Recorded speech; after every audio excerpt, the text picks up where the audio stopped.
So what happens in an elbow? Elbow stability is all about stability. That's stupid. Okay. That's deep. I'm like, oh, here it comes. It's going to be big.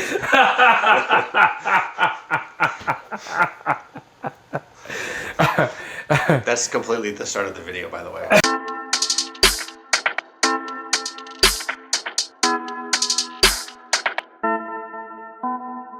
I'm Doc Faisal, orthopedic surgeon with Move Smarter Health. We are sponsored by an educational grant from Kinesi Movement. I love sports. I love talking about injuries. I take care of shoulder and knee injuries, and I operate and treat on them. And please consider this an educational, informative video only. Here we go. Land, and when what happens? Pop. His hand lands, pop. So it's backwards, right? So when we're talking about elbows, you have to remember, see, I'm just breaking things apart. This is not what happened. But the elbow is made up of the ulna and the radius. Radial head, ulna, this causes supination, pronation, and then you have the humerus that sits on this area and articulates primarily with the olecranon, okay?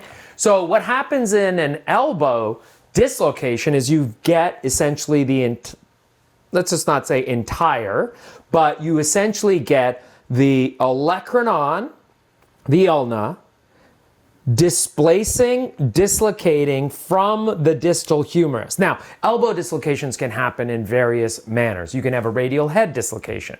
But when we talk about elbow dislocations, and we're talking about a complete elbow dislocation, we're talking about that the humerus, the arm bone, separates from the olecranon and the ulna, because the ulna is the primary bone that locks into a hinge type of mechanism. It's not completely hinged, but it is, okay? There's a little bit of swivel, but it's predominantly a hinge joint, okay? So you get the distal humerus in the olecranon like this, and that's what's going on, and it pops out, okay? So radial head goes with it, all of that. Now, just to clarify, again, we are talking about elbow dislocations within the context of that injury, all right? Jayden Daniels, I hope you have a great recovery. Man, that was brutal. The camera guys got it.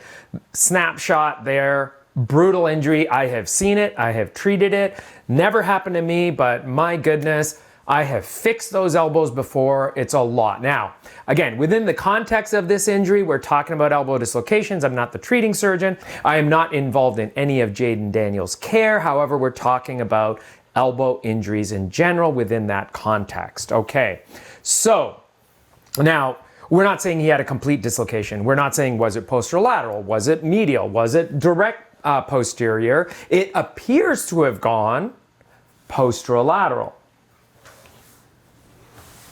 Which way? Either way. Either way. Okay.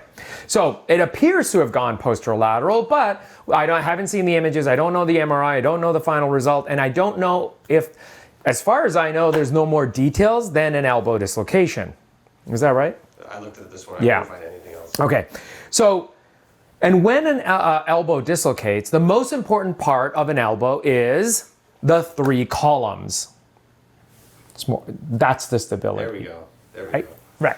Okay. So you've got the ligaments and you've got the bone structures. And then the ligaments have, it's a concept of a three-column stability around the bone structures. So we primarily consider it a hinge joint with the forearm supinating across over, like over the area, like essentially like the radius, bigger at the wrist, tiny radial head at the elbow.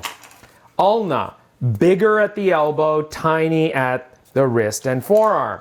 So when you have it like this is the part we're talking about where it's a hinge joint and that dislocates out, okay?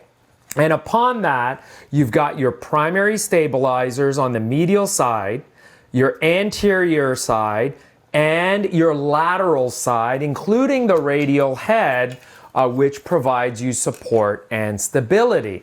And if you don't have that support and stability, and yes, you've got muscles around there, you've got the biceps, you've got the triceps, you've got basically your medial musculature, lateral musculature. You have neurovascular structures all around it. So when you have an elbow dislocation, always check your pulses.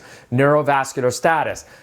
If it's just an isolated dislocation, you can reduce it. Ligaments can heal. Give it time. Gentle range of motion, maybe in an external fixator, maybe in a stabilizing brace. Check your stability. And what are you checking your stability for? Ligaments, because that's the most important part. Now, if you have a fracture, that's a whole other ball game as well, because then you have to deal with ligaments and a broken bone. Now, traditionally, you guys, I know you're calling me out on it, is, hey, you always said fractures heal better than ligaments. Well, true in some cases, but when it happens around the elbow, if you're going to break something with an elbow dislocation, oftentimes it involves the periarticular region. That means anything of the bone and cartilage around the joint. So that means that if you have a cartilage injury, that raises the complexity and the risk for arthritis, stiffness, and other problems later. It may not affect your ability to recover from the injury, stabilize, and heal, but it does affect everything else. Now, what happens when you get this dislocation? Now, you could have a tether of ligamentous tissues on the posterolateral side while the medial and anteromedial side is ruptured, or everything could rip off and it's just being held on by the triceps.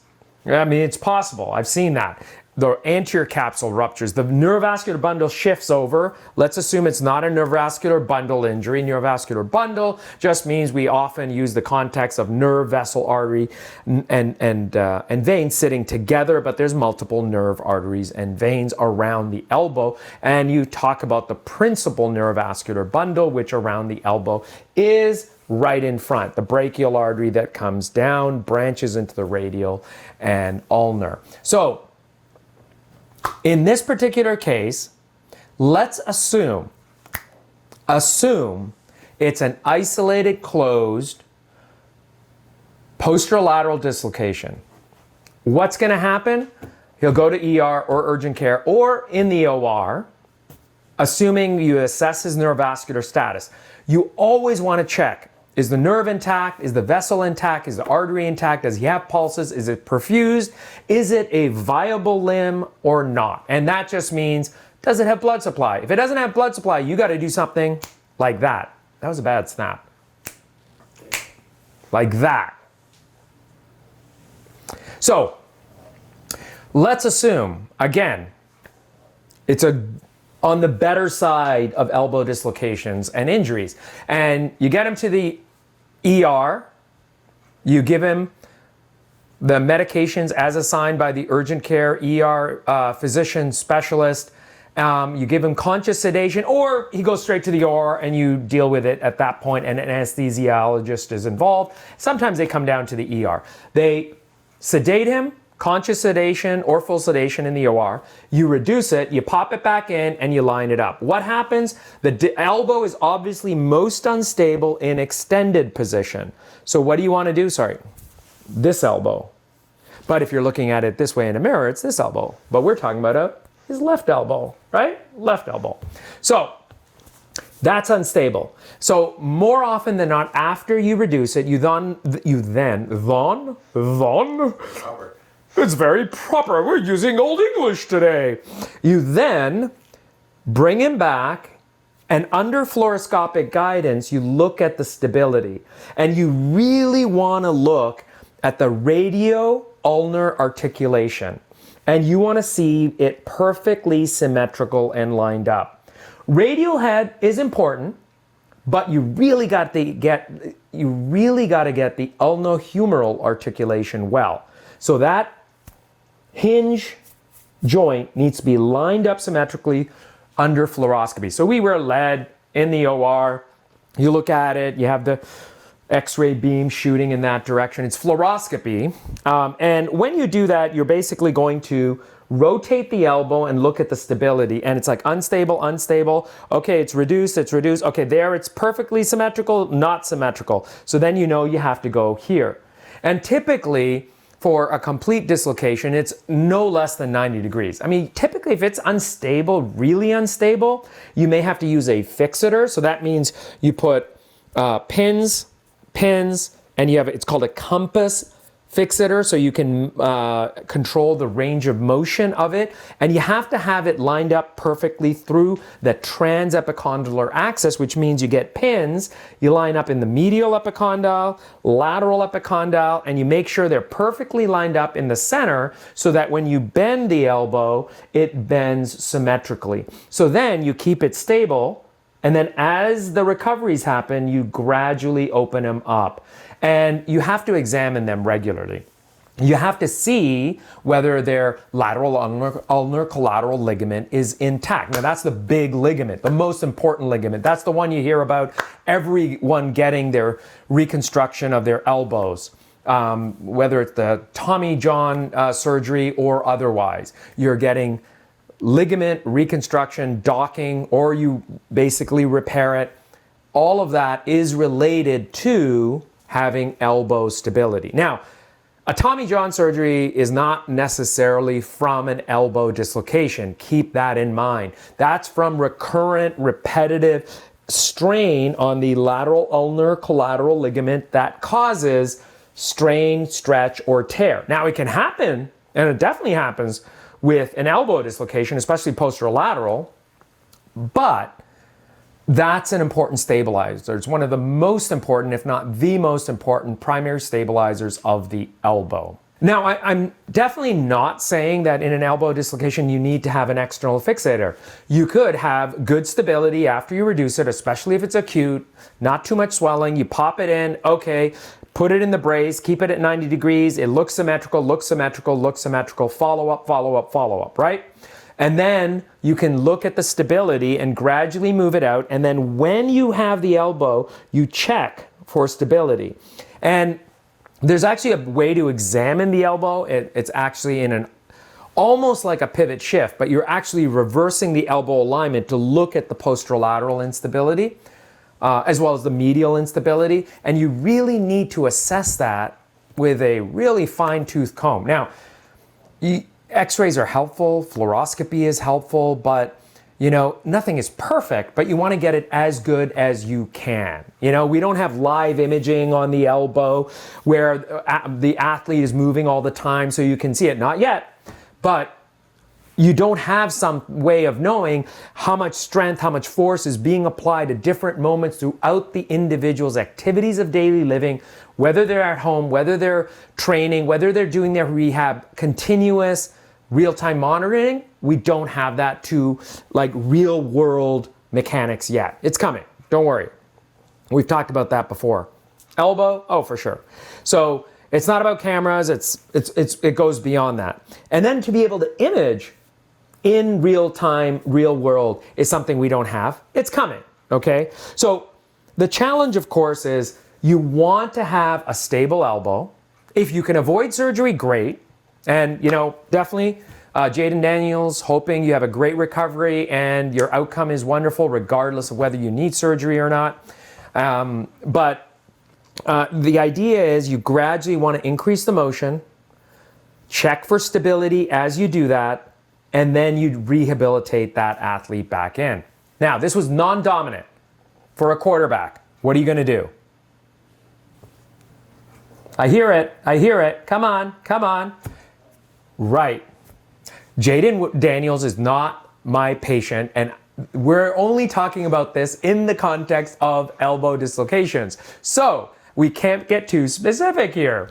So if you have an elbow dislocation, that reduces and remains stable. You can rehabilitate them and get them in a brace. And could he get back, assuming an excellent outcome, rehabilitation without instability in a brace, and have his surgery outside of the season? Yeah, it's possible. Everything has to line up perfectly in that case. It is his non-dominant arm. Now, I'm not going to get into should he been pulled out in the game earlier or anything like that. That's for you sports athletes. I'm talking about injuries. And you got a question? No. So you're saying he should, because it's non-dominant, he should suck it up and play? I do not recommend any specific advice about sucking it up and play for anyone. If it was his pinky, Maybe. and it was a minor pinky injury, one could argue that an athlete in a very general context of sports in a big game might need to do something like that. However, he could be back sooner than you think. Non-dominant, if it's stable, in a brace, back in play. The biggest risk, what's the biggest risk with him coming back even if he's in a brace? Another tackle, another injury. What else happens when you have one limb that's affected? You got it.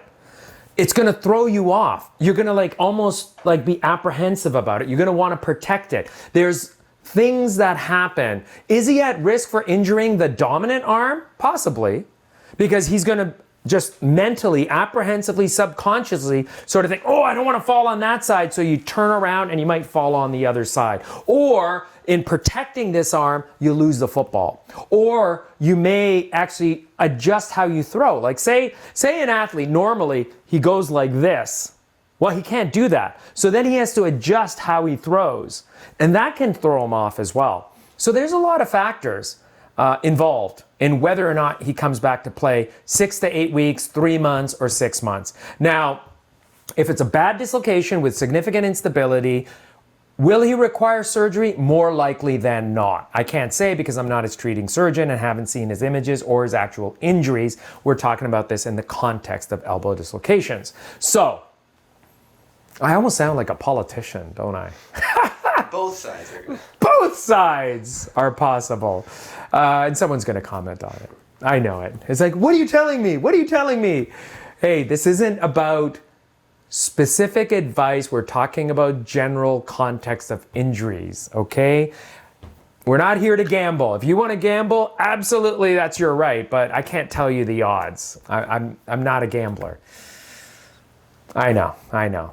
See, did you see? He just switched it off. He just wanted gambling advice and he switched the camera off. Wasting my time. Yeah, wasting my time. So anyway, hope that helps. Lay out your questions down below. I'll try and answer them.